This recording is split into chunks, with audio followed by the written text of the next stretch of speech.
Efesios capítulo 2, versículo 4 al 10. ¿Lo tienen? Bien, dice así: Pero Dios, que es rico en misericordia, por su gran amor con que nos amó, aun estando nosotros muertos en pecados, nos dio vida juntamente con Cristo. Por gracia sois salvos, y juntamente con Él nos resucitó, y asimismo nos hizo sentar en los lugares celestiales con Cristo Jesús, para mostrar en los siglos venideros las abundantes riquezas de su gracia en su bondad para con nosotros en Cristo Jesús. Porque por gracia sois salvos, por medio de la fe, y esto no de vosotros, pues es don de Dios, no por obras para que nadie se gloríe, porque somos hechura suya, creados en Cristo Jesús para buenas obras, las cuales Dios preparó de antemano para que anduviésemos en ellas. Amén. Leí el pasaje bastante largo, completo, para que podamos tener un contexto, pero nos vamos a enfocar en una parte específica. Estuvimos teniendo en la reunión de los días que teníamos martes en la iglesia, un estudio bastante profundo y minucioso del Evangelio de Mateo, ¿no? Todavía está inconcluso, faltan los últimos 2 capítulos nomás, hemos tenido varios inconvenientes para poder hacerlo, y sobre todo porque cambió la dinámica. Antes era yendo a la iglesia, pero bueno, ustedes ya saben que se juntaban, se superponía también con la del instituto, y ya era mucho, estaba siendo muy pesado. Lo vamos a concluir en algún momento, tengo que grabarlas y subirlas a la enseñanza que falta.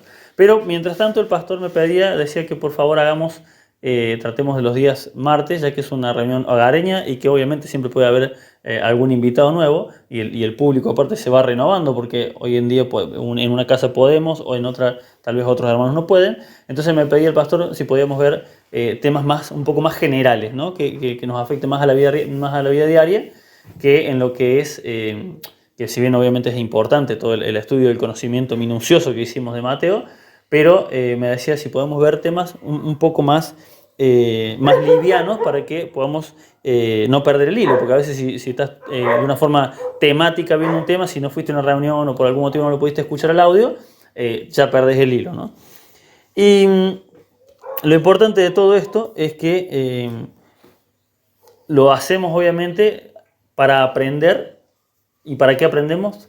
Para enseñar a otros, ¿sí? Como decía recién en la oración, si este tema que traje es algo que a lo mejor lo tenemos muy sabido, bueno, el Señor puede afianzar ese conocimiento para que luego lo podamos enseñar a otros. O siempre es una cosa que cuando yo escucho que es un tema que ya he escuchado predicar, trato de abrir mi mente. Bueno, Señor, dale al hermano que está predicando una forma, una orientación en la cual yo pueda rescatar algo nuevo de este tema, ¿no?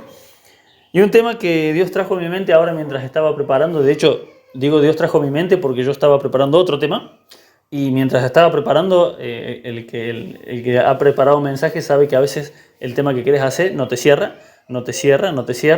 y Dios parece que te está llevando, te va dando los versículos, y los versículos te llevan para otro camino, ¿no? Y es un tema, la verdad, que bastante básico y fundamental, que se suele usar por lo general. Hay mucha gente que lo ha escuchado una sola vez en su vida y ya lo da por entendido para siempre, porque es el tema que se utiliza para evangelizar, es el tema que se utiliza para predicar, y luego es como que consideramos que ya lo sabemos y ya lo entendemos, y es muy raro que volvamos a hacer un estudio sobre el mismo tema porque ya lo entiendo. Y ese tema es la gracia de Dios, ¿no? Es decir, me imagino que ninguno de acá lo va a hacer, pero es un tema que a veces, si viene un predicador a una iglesia donde ya hemos escuchado este tema muchas veces, por ahí podemos revolver los ojos y decir, otra vez el mismo tema, ¿no? Tenía un conocido que cada vez que predicaba sobre el rey David, y cada vez que lo veíamos, otra vez el rey David. Ya cambié de tema, decíamos, ¿no?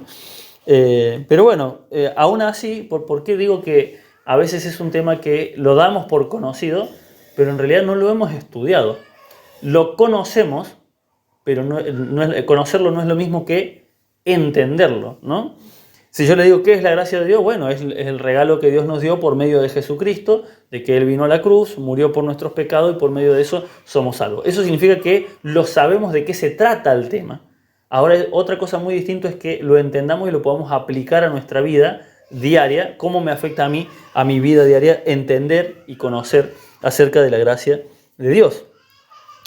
Y esto lo digo por experiencia personal, ¿no? Yo estoy en esta congregación ¿hace cuánto que estamos, amor? 6, 7 años. 7 años me parece. Y yo estoy desde que soy chico, que soy muy chico, aproximadamente de los 12, 13 años, y yo iba a otra iglesia antes de estar en esta congregación, ¿no? Y puedo decir que he pasado la mayor parte de mi vida, entre comillas, cristiana, siendo un cristiano que no tenía ni idea qué era la gracia de Dios. Porque, sí, bueno, entendía, me lo sabía de memoria al tema, pero nunca, yo no comprendía lo que era la gracia de Dios. ¿Y por qué lo digo por experiencia propia? Porque también lo he escuchado de otros testimonios de gente que han pasado tal vez 20, 30 y a los 40 años en la iglesia, un día se predica la gracia. Voy a decir, pero es un tema fundamental, ¿no te lo explicaron el primer día? No. Literalmente hay gente que es invitada a la iglesia en vez de ser predicada y evangelizada. Muchas veces cometemos el error de decirle, estás mal, qué sé yo, te invito a la iglesia, vení, que tenés que conocer al Señor. Y esa no es la predicación, tenés que conocer al Señor. La predicación es que somos pecadores, es difícil confrontar a alguien, pero hay que decirle, todos somos pecadores y hemos ofendido a Dios y tenemos una deuda con Dios. Y el único que puede pagar esa deuda fue Jesucristo por medio de la cruz. Si no entregas tu vida a Cristo y recibís este regalo de la gracia, vas derecho al infierno. Es muy difícil decirle eso a una persona. Es más fácil decirle, vení a la iglesia. Vení que acá se te va a ayudar, vas a poder escuchar la palabra de Dios. Es como que nos estamos desligando de en realidad el rol que tenemos que cumplir. Que es decirle, sos un pecador, lo lamento decírtelo así, pero yo soy igual de pecador que vos. Somos pecadores y hemos ofendido a Dios. No es que necesitas a Dios para que Dios te ayude. No, necesitas la gracia de Dios. Y esa predicación así, ¿cuántas veces predicamos hacia alguien? Es muy raro que lo hagamos de esa forma, ¿no? Escuché una vez una anécdota de un predicador. No voy a decir el nombre, es famoso porque tiene algunas enseñanzas que están más o menos buenas y otras que medio.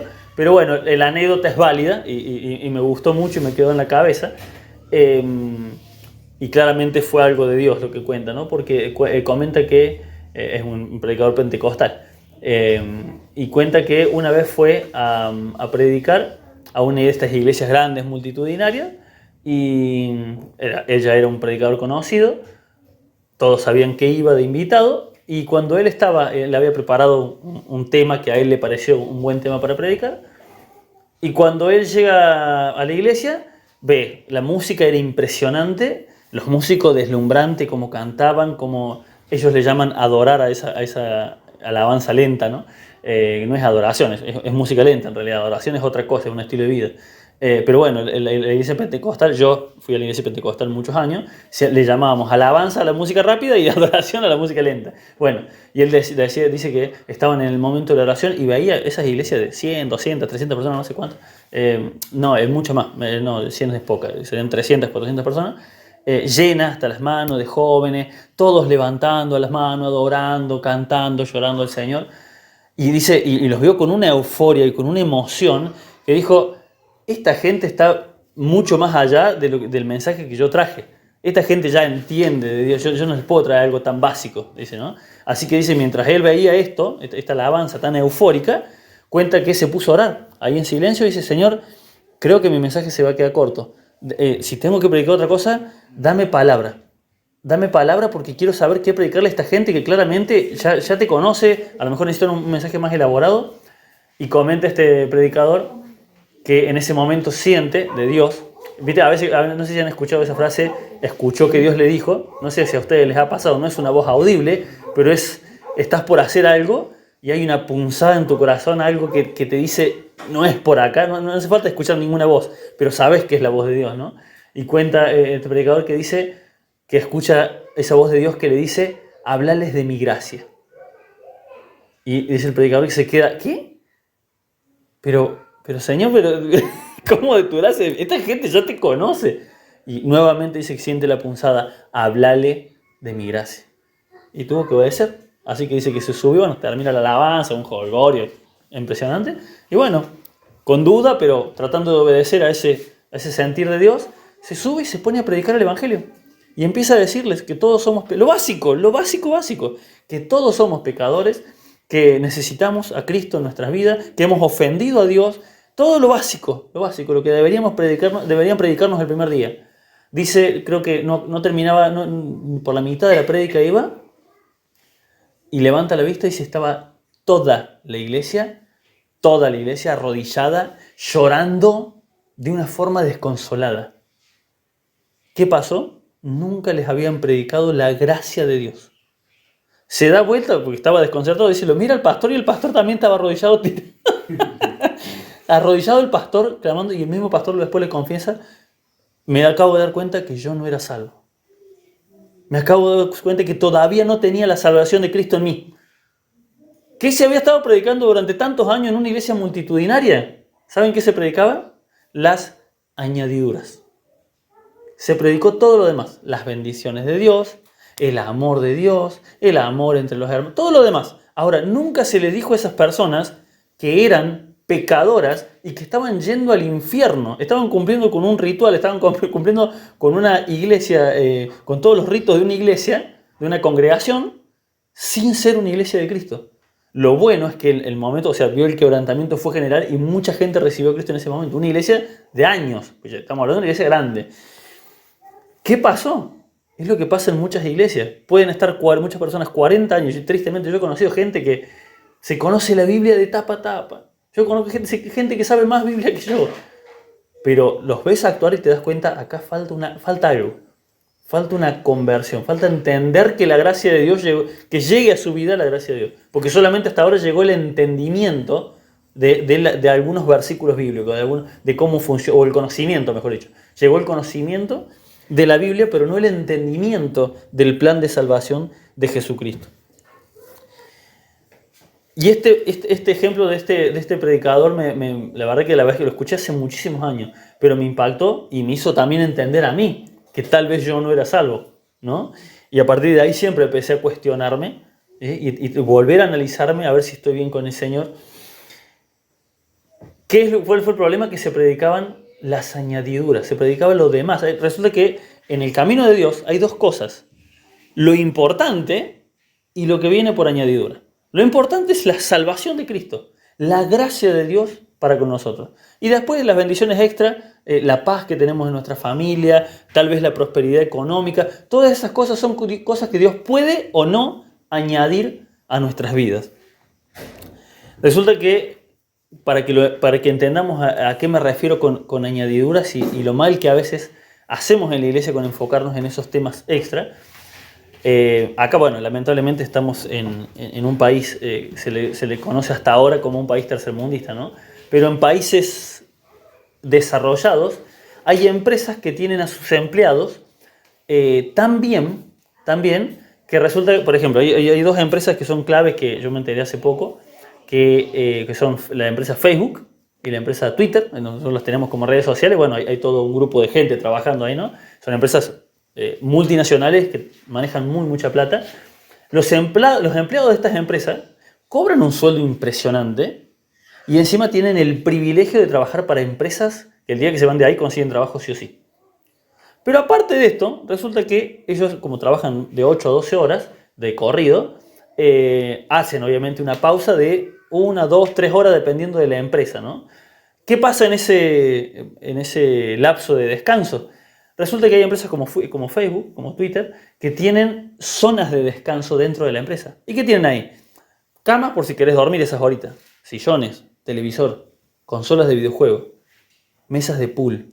Algunas tienen hasta buffet gratis para los empleados. Café, ¿te quieres hacer un cafecito? Te haces un café. No tenés que... Sobre que cobran sueldazos, se pueden servir cositas extra. Un lujo trabajar en semejantes empresas, ¿no?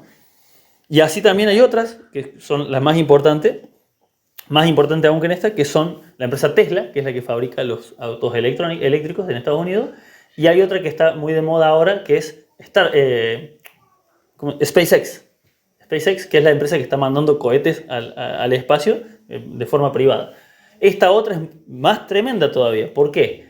Porque aparte del currículum que tienen esta gente, de que son gente muy capacitada, de que cobran un sueldo impresionante los de SpaceX, y que tienen el lujo, ¿no? El prestigio de trabajar en una empresa que manda cohetes al espacio, resulta que el objetivo de esta empresa es mandar cohetes de acá al 2025, mandar a Marte y hacer una colonia en Marte. O sea, ni siquiera la plata que cobran vale tanto como el final que tienen, que es un día poder vivir en Marte. Es un proyecto que tienen, pero es un proyecto de locos. En esta empresa también tienen esto, el buffet, tienen las cositas para hacer. Encima de lo que cobran, tienen para servirse un montón de cosas. Literalmente así es el tema de la gracia y las añadiduras. Lo más importante que tenemos, en el caso, por ejemplo, de SpaceX, para ellos no es importante ni siquiera el sueldo. Lo importante es que un día van a poder terraformar Marte e irse a vivir a Marte, si es que lo llegaran a cumplir, si Dios se los permitiera. Es una cosa de locos. ¿Ustedes creen que ellos están trabajando ahí por el buffet? ¿Ustedes creen que ellos están trabajando en esas empresas porque se pueden servir un café gratis? No, ellos estaban trabajando por el prestigio, por el sueldo. Ese es el objetivo final. Están más enfocados en ese objetivo. Lo demás son añadiduras de la empresa. El camino de Dios es igual. Tenemos un objetivo principal que, miren, SpaceX solamente quiere ir hasta Marte. El Señor nos prometió la vida eterna delante suyo. ¿Y cuántas veces nos ponemos a pensar en esto? Vamos a pasar la eternidad por gracia divina, por la salvación de Cristo, vamos a estar la eternidad enfrente de Él y vivimos pensando en las añadiduras. Vivimos pensando en que nos falta plata. Vivimos pensando en que a lo mejor por un problema que tuvimos no podemos tener paz en casa. Estamos todo el tiempo enfocados en las añadiduras, pero hay un objetivo impresionante al final del túnel, al final del camino, ¿no? Eso es lo que pasa tristemente en las iglesias. Vamos ahí a Efesios, no vamos a salir de ahí. Efesios capítulo 2.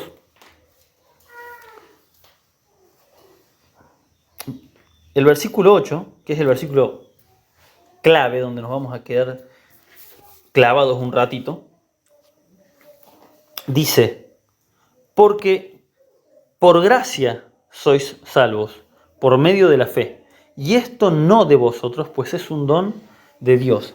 La palabra gracia, el Señor acá nos está diciendo, el apóstol Pablo, el Señor por medio del apóstol Pablo, nos está diciendo que somos salvos, que hemos alcanzado esta salvación en Cristo por medio de la gracia. Esta palabra gracia, que ya lo hemos visto muchas veces, significa, ¿se acuerdan qué significa? Regalo, significa donativo, exactamente. La traducción más exacta sería favor inmerecido. Esa es la mejor traducción que podemos encontrar. La gracia de Dios es el favor inmerecido, es algo que no nos merecemos.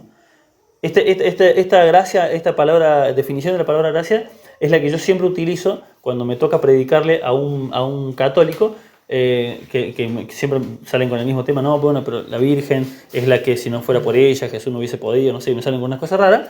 Siempre los llevo al pasaje que es su himno. Ellos cantan o recitan: Dios te salve María, llena eres de gracia. Eso lo sacaron de el ángel que se presenta ante María y le dice salve, o sea, un saludo. Llena eres ¿de qué? De un favor inmerecido. Literalmente le está diciendo: vos no te mereces esto que está en tu vientre. No, dice: no, pasa que no había nadie más santa en la tierra. No está en la Biblia eso. Era igual de pecadora y normal que nosotros. Es una creencia católica, eso, que era la más pura de la tierra. No existe en la Biblia. Era una mujer virgen, como muchas otras de la época, y por gracia de Dios, en su soberanía, Él dijo: va a ser en esta. Pudo haber sido en Marta, pero fue en María. ¿Sí? Entonces, el ángel se le presenta y le dice: llena eres de un favor que no te mereces, pero Dios decidió dártelo a vos, al privilegio de llevar a su hijo en tu vientre hasta que lo tengas. Esto es importantísimo. Es tan importante entender lo que es la gracia de Dios, que leamos de vuelta el pasaje, este pequeño recorrido. Van a ver el énfasis que hace el apóstol Pablo. Versículo 5. Aún estando nosotros muertos en pecados, nos dio vida juntamente con Cristo. Acá en la Reina Valera sale entre paréntesis porque es una aclaración. En realidad no lleva paréntesis en el original, pero es una aclaración. Está bien puesto el paréntesis. Por gracia sois salvos. Primera advertencia. Versículo 6.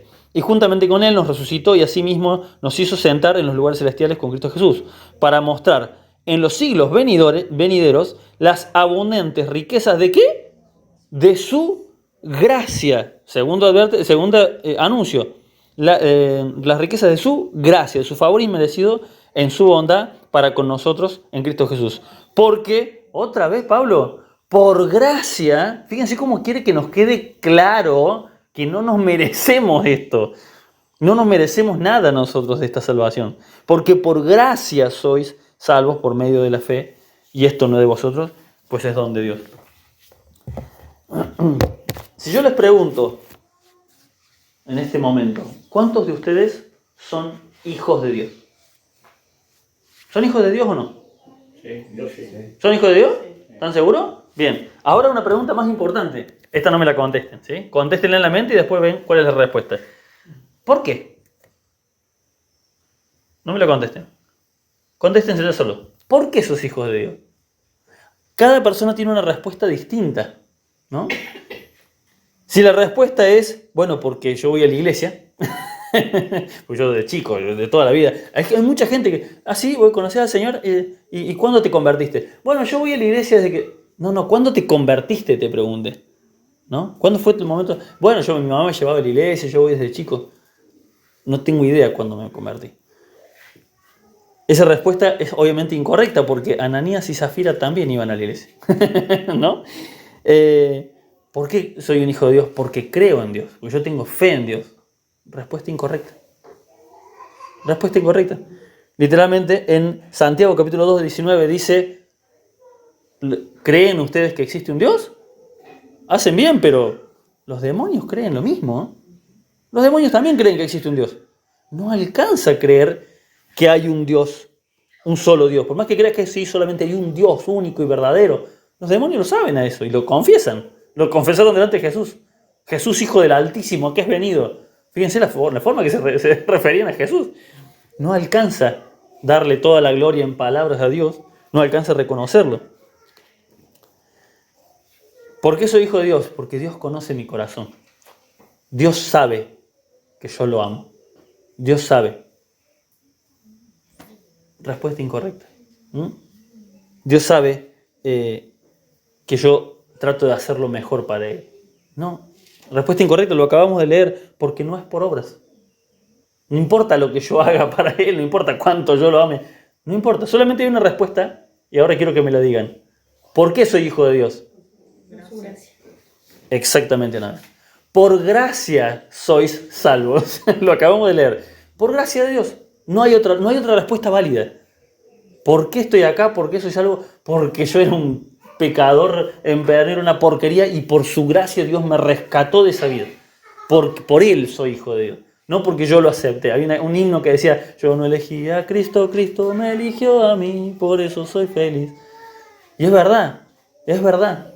Es por su gracia, porque Él decidió salvarnos. Obviamente está en nosotros el aceptar esa salvación, pero fue su gracia la que se acercó primero. Tan primero que fue hace 2000 años. Hace 2000 años fue. Por gracia soy salvo.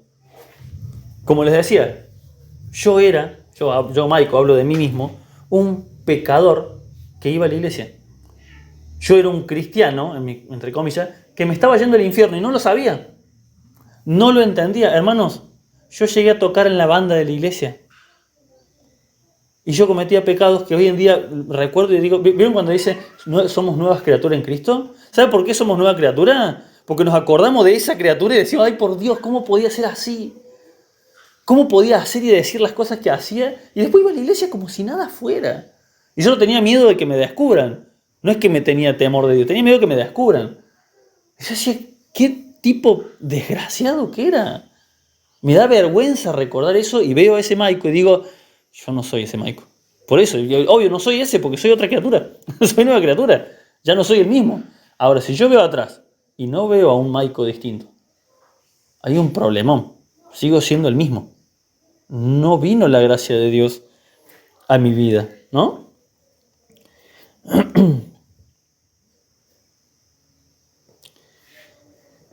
Vamos ahí, no nos vamos de ahí. Cada partecita del versículo es importante. Dice, porque por gracia sois salvos por medio de la fe. Fíjense lo que dice. Y esto, ¿qué cosa? La fe. Y esto, o sea, ni siquiera esto es de ustedes. Y esto no de vosotros, pues es otra gracia de Dios. Otro regalo, otro favor inmerecido de Dios. Es impresionante. Cuando lo analizamos de esta forma, es impresionante.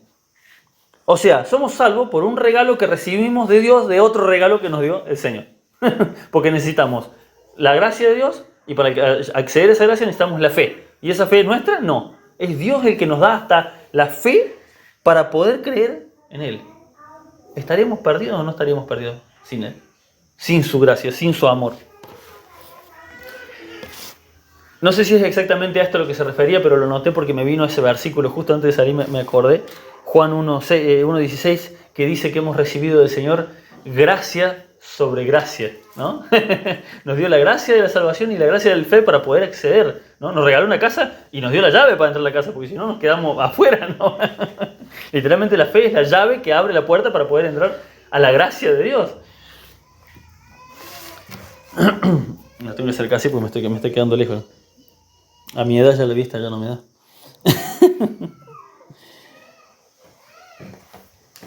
Y acá es donde es una de las cosas que a mí me ha hecho clic en la cabeza muy recientemente. Acá hay algo que a mí me hizo clic muy recientemente. Y miren que, como les decía, yo estoy en la iglesia desde chico, de convertido, no sé si tendré convertido real, no sé cuándo fue mi conversión real, pero sí sé que fue dentro de los últimos 15 a 20 años. ¿Sí? De joven seguro que no, porque me acuerdo lo que era, pero hubo algún momento ahí donde el Señor hizo una conversión real. Pero hay algo que recién hace muy poco tiempo me ha hecho clic en la cabeza, que es algo que yo no podía entender. Es algo que yo no podía entender. Y es cómo hago para hablarle a la gente de la gracia de Dios y que la gente lo entienda.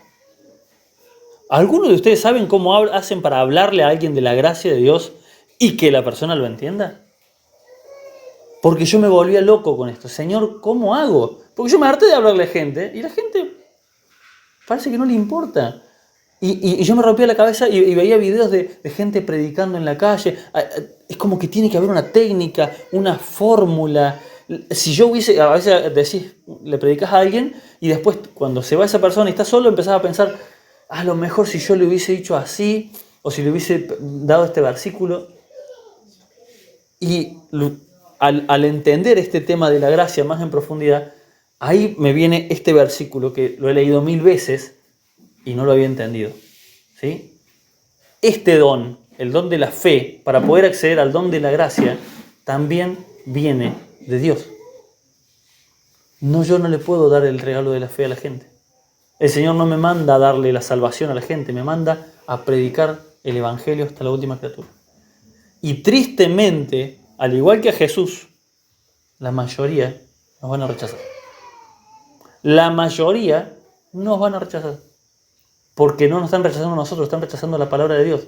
Y si la decimos tartamudeando y si no nos acordamos del versículo, no importa, porque el mensaje es el mensaje de Cristo y Dios permitió que salieran esas palabras en el momento que tenía que salir.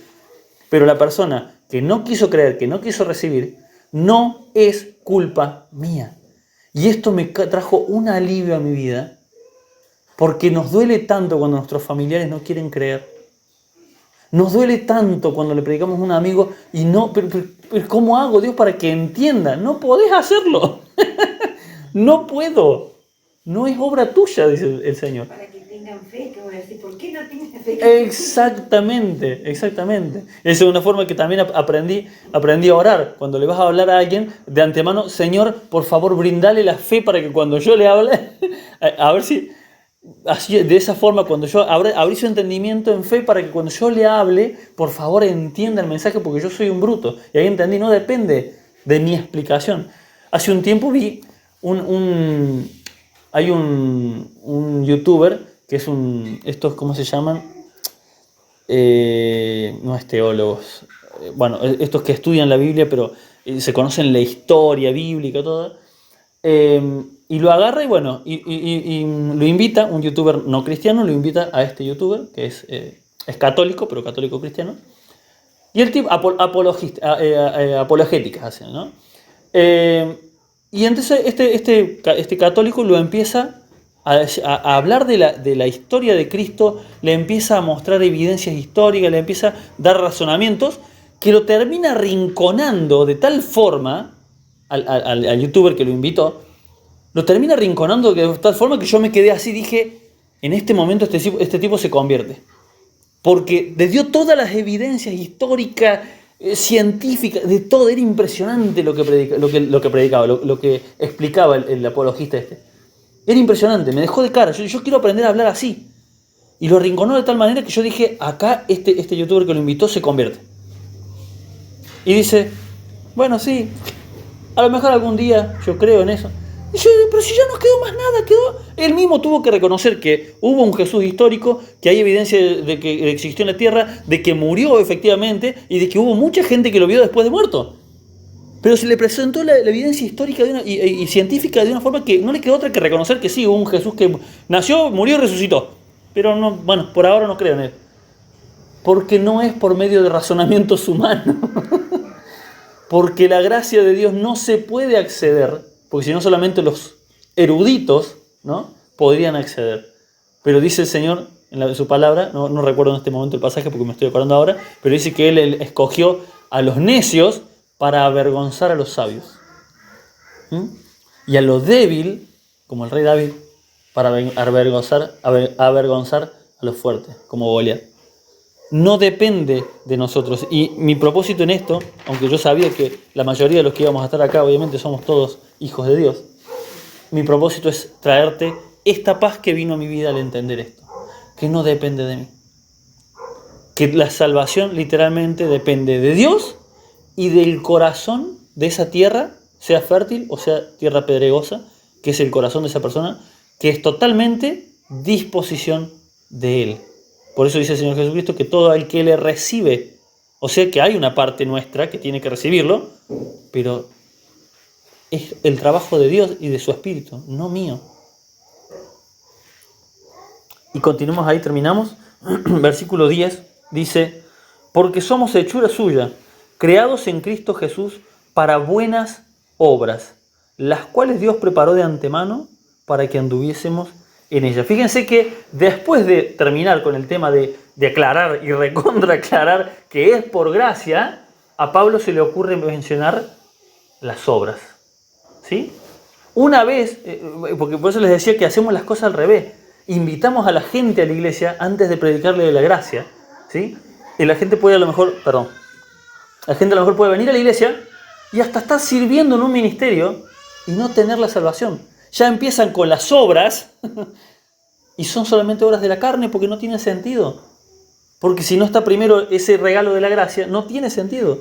Cuando uno entiende el tamaño de la deuda impagable que tenemos con Dios, ¿sí? Cuando entendemos que el Padre Santo, 3 veces santo, envió a su Hijo santo, perfecto, sin mancha, a morir por nosotros, que somos inmundos pecadores, cuando ese entendimiento, todo eso entra en nuestra cabeza, recién ahí las obras cobran sentido. Todo lo demás que yo puedo hacer, ahí tiene algún sentido. ¿Y saben qué? ¿Vieron cuando el Señor Jesús dice, mi yugo es fácil? Ahí sí la carga es ligera. ¿Por qué hay tanta gente que ir a la iglesia se le hace tan pesado? ¿Por qué hay gente que literalmente, y esto es algo que nuevamente con este conocimiento, en este tiempo nuevo para mí, yo puedo entenderlo? Porque yo no entendía por qué yo puedo ir a la iglesia hasta un día de lluvia y si tengo que gastar en Remi, bueno, no importa si no se vendió, pero yo no puedo faltar. Estoy recansado, a menos que esté enfermo, a menos que haya pasado algo, no puedo. Algo me impide, algo me impulsa a ir, quiera o no quiera. Y hay gente que con tanta liviandad dice, no, pasa que llegué cansado del trabajo y me dolía la espalda. Ok, yo entiendo, puede pasar. Pero siempre una excusa, no, me llegaron parientes, no, esto. ¿Saben qué pasa? Que ese corazón no está preparado para las buenas obras todavía. Desgraciadamente, cuando hay demasiadas excusas para cumplir la palabra de Dios, el problema es que ese corazón no se entregó a Dios. Ese corazón no recibió la gracia divina de Dios. Y es por eso que en Filipenses, con esto terminamos, Filipenses capítulo 2, versículo 13, dice, es Él, es Dios, el que pone en nosotros el querer como el hacer. Es decir, ¿por qué a esa persona le cuesta tanto obedecer a Dios? Porque no está Dios dentro de ella. Porque cuando Dios está dentro mío, me obliga, literalmente, Dios me obliga a reaccionar bien, tenga ganas o no tenga ganas de reaccionar bien. Las veces que he tenido ganas de agarrar a un cliente y decirle que se vaya a juntar flores al campo, por no decir algo de eso, y el Espíritu de Dios me ha sostenido, me ha callado la boca de lo que yo quería, mi carne quería decir. Literalmente parecía que había algo que me atrapaba, me agarraba, me quitaba Dios las palabras, a veces quería responder algo y enmudecía y no entendía el porqué. Y después le daba gloria a Dios. Literalmente era Dios sosteniéndome porque yo soy su hijo. Las veces que este pensamiento me ha venido a la mente de alguien que realmente actuó mal conmigo, en el negocio, más que nada, que es donde más me encuentro con gente del mundo, alguien que viene y realmente está actuando de una forma despreciable, y literalmente el pensamiento que Dios trae a mi mente es, vos hablarle mal ahora, y el domingo esa persona te aseguro que alguien le invita a la iglesia y te encuentra a vos predicando en el púlpito. Ese pensamiento me ha detenido tantas veces de hacer tantas burradas, porque Él es el que pone en mí el querer como el hacer. Él me retiene, Él me detiene. Ahora, si Él no me detiene, si soy libre de pecar, y si a la hora de hacer su voluntad, de congregarme, de ayudar al hermano, de preguntar cómo está, de poner buena cara a pesar de que yo esté mal, si tengo excusa de no, que bueno, aquel hermano me trató mal y hasta que no me pida perdón, si están esas excusas en mí, la gracia de Dios todavía no está en mi vida. Y esto es terrible, pero hay que examinarnos siempre si verdaderamente hemos sido nacidos de nuevo. Porque cuando nuestro cuerpo no reacciona, está bien, podemos caer, podemos tropezar, mejor dicho, podemos tener deslices a veces que después nos arrepentimos y nos queremos morir. Nos pasa. Pero cuando pasa una y otra, y yo sigo en mi corazón de que, bueno, yo sé que tengo razón, y nunca en mi corazón está la posibilidad de que a lo mejor soy yo el que está equivocado, la obra de gracia de Dios todavía no llegó a mi vida. ¿Amén? Espero que el Señor les haya podido transmitir lo que a lo mejor yo en mi humanidad o emoción no he podido, pero me pareció importante este tema nuevamente, a pesar de que seguramente lo entendemos o lo conocemos, nuevamente recalcarlo para nuestras vidas o tal vez, como les decía al principio, para que se lo podamos enseñar a otros. Amén. El Señor les bendiga.